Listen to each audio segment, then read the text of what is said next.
ಕಲಬುರಗಿ ಭಾಗದಲ್ಲಿ ಉಮೇಶ್ ಜಾಧವ್ ಅವರು ಯಾವುದೇ ರೀತಿ ಅಭಿವೃದ್ಧಿ ಕೂಡ ಮಾಡಿಲ್ಲ, ಜನರ ಬಳಿನೂ ಬಂದಿಲ್ಲ. ಎಷ್ಟೊಂದು ಸಾವಿರಾರು ಜನ ವಿದ್ಯಾರ್ಥಿಗಳು ಪದವಿ ಮುಗಿಸ್ಕೊಂಡು ನಿರುದ್ಯೋಗಿಗಳಾಗಿದ್ದಾರೆ. ಫ್ರೀ ಗ್ಯಾಸ್ ಕೊಡ್ತೀವಿ ಅಂತೇಳಿ ಮೊದಲ ಕೊಟ್ಟಂಗೆ ಮಾಡಿ ಆಮೇಲೆ ವಿಪರೀತ ಗ್ಯಾಸ್ ರೇಟ್ ಏರಿಸ್ಬಿಟ್ರು. ನಿಜ ಸರ್, ಅವರು ಮಾಡ್ತಾ ಇರೋದೇ ಏನು ಧರ್ಮ ಕೋಮುಗಲಭೆ ಬಿತ್ತೋದು, ಹಿಂದೂ ರಾಷ್ಟ್ರದ ಕಲ್ಪನೆ. ಯಾಕಂದರೆ ಅವರು ಏನು ರೋಲ್ ಮಾಡೆಲ್ ಇದ್ದಾರಲ್ಲ, ನರೇಂದ್ರ ಮೋದಿಯವರ ರೋಲ್ ಮಾಡೆಲ್ಸು, ಗೋಳ್ವಾಲ್ಕರ್ ಆಗಿರ್ಬೋದು, ಹೆಗಡೆವಾರ್ ಆಗಿರ್ಬೋದು, ಸಾವರ್ಕರ್ ಆಗಿರ್ಬೋದು, ಅವರ ಸನಾತನವಾದಿಗಳು. ಅವರ ಕಲ್ಪನೆ ಏನಂತಂದರೆ ಹಿಂದೂ ರಾಷ್ಟ್ರ ಮಾಡೋದು. ಬಂಚ್ ಆಫ್ ಥಾಟ್ಸಲ್ಲಿ ನೋಡ್ತೀವಿ ನಾವು. ನಮಗೆ ಮುಸ್ಲಿಮ್ರನ್ನ ಅವ್ರು ಗೋಮಾಂಸ ತಿಂತಾರೆ ಅನ್ನೋ ಒಂದು ನೆಪ ಇಟ್ಕೊಂಡು ನಾವು ಮುಸ್ಲಿಮ್ ಮೇಲೆ ದಾಳಿ ಮಾಡ್ತಾನೇ ಇರಬೇಕು ಅಂತಕ್ಕಂಥ ಮಾತುಗಳನ್ನು ಆಡ್ತಾರೆ. ಸಾವರ್ಕರು ಕೂಡ ಫಸ್ಟು ಇಂಡಿಯಾ ಪಾಕಿಸ್ತಾನ ಡಿವೈಡ್ ಆಗಲಿ ಅಂತೇಳಿ ಪ್ರಸ್ತಾಪ ಮಾಡಿದ್ದೇ ಸಾವರ್ಕರು.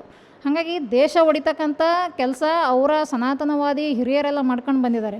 ಅದೇ ಥೀಮ್ನಲ್ಲಿ ಕಟ್ಟಿರೋದೇ RSSನ BJP. ಹಾಗಾಗಿ ಅವರು ಕೂಡ ಅದೇ ಥೀಮಲ್ಲಿ ಬರ್ತಾರೆ.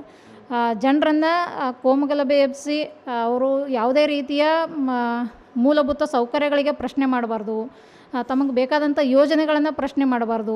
ನೀವೇನಾದರೂ ಅಭಿವೃದ್ಧಿ ಕೇಳ್ರಿ, ನಮ್ಮ ಕಲಬುರಗಿ ಟು ಬೆಂಗಳೂರು ಒಂದು ರೈಲು ಬಿಡುಗಡೆ ಮಾಡಿರಿ ಅಂತ ಕೇಳ್ರಿ, ನೀವು ಪಾಕಿಸ್ತಾನಕ್ಕೆ ಹೋಗ್ರಿ ಅಂತ ಹೇಳ್ಬಿಡ್ತಾರೆ.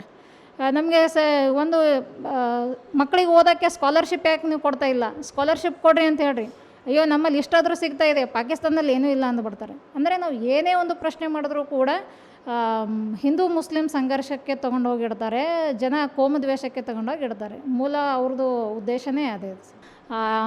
ಅವ್ರು ಹೇಳಿದ್ರು ವರ್ಷಕ್ಕೆ 2 ಲಕ್ಷ ಹುದ್ದೆ ಕೊಡ್ತೀನಿ, 2 ಕೋಟಿ ಉದ್ಯೋಗ ಕೊಡ್ತೀನಿ ಅಂಥೇಳಿ. 2 ಕೋಟಿ ಅಲ್ಲ, ಈಗ ನಿರುದ್ಯೋಗ ಅಂತೂ ವಿಪರೀತ ಆಗಿಬಿಟ್ಟಿದೆ. ಲಕ್ಷಾಂತರ ಕೋಟಿ ನಿರುದ್ಯೋಗಿಗಳ ಸೃಷ್ಟಿಯಾಗಿದ್ದಾರೆ ಈಗ. ಯಾಕಂದರೆ ಡಿಗ್ರಿ ಆದಮೇಲೆ ಅವರು ನೆಕ್ಸ್ಟ್ ಯಾವುದೇ ಜಾಬ್ ಕರೆದೇ ಇಲ್ಲ ಇಲ್ಲಿವರೆಗೂ ಕೂಡ. ಡಿಗ್ರಿ ಆದಮೇಲೆ ಏನು ಮಾಡಬೇಕು ಅದೂ ಕೂಡ ಒಂದು ಪ್ರಶ್ನೆನೇ. ಎಷ್ಟೊಂದು ಸಾವಿರಾರು ಜನ ವಿದ್ಯಾರ್ಥಿಗಳು ಪದವಿ ಮುಗಿಸ್ಕೊಂಡು ನಿರುದ್ಯೋಗಿಗಳಾಗಿದ್ದಾರೆ. 2 ಕೋಟಿ ಉದ್ಯೋಗವೂ ಇಲ್ಲ. ಆಮೇಲೆ ಜನರಿಗೆ ಎಷ್ಟೊಂದು ಅಲೆದಾಡಿಸಿದ್ರು ಅಂದರೆ, ಜೀರೋ ಅಕೌಂಟ್ ಹೆಸರು ಹೇಳ್ಬಿಟ್ಟು, ನೀವು ಜೀರೋ ಅಕೌಂಟ್ ತೆಕ್ಕೊಡ್ರಿ SBIಯಲ್ಲಿ ನಿಮಗೆ ಅಕೌಂಟ್ಗೆ 15 ಲಕ್ಷ ಹಾಕ್ತೀವಿ ಅಂದರು.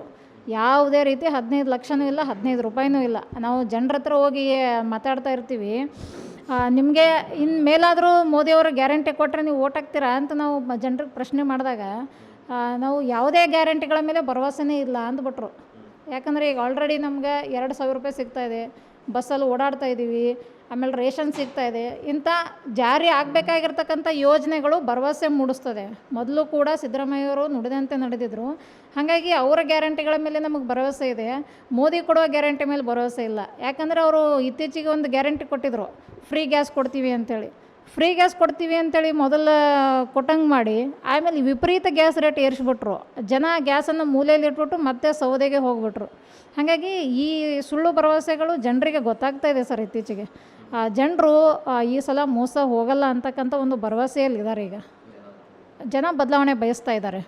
ಯಾಕಂದರೆ ತರಕಾರಿ ಬೆಲೆನೂ ನಿಲ್ಕೋಕ್ಕಾಗ್ತಾಯಿಲ್ಲ, ದಿನಸಿ ಬೆಲೆಗಳು ನಿಲ್ಕೋಕ್ಕಾಗ್ತಾಯಿಲ್ಲ, ಗ್ಯಾಸ್ ಬೆಲೆ ಹೆಚ್ಚಾಗಿದೆ, ಪೆಟ್ರೋಲ್ ರೇಟ್ ಹೆಚ್ಚಾಗಿದೆ, ಡೀಸೆಲ್ ರೇಟ್ ಹೆಚ್ಚಾಗಿದೆ.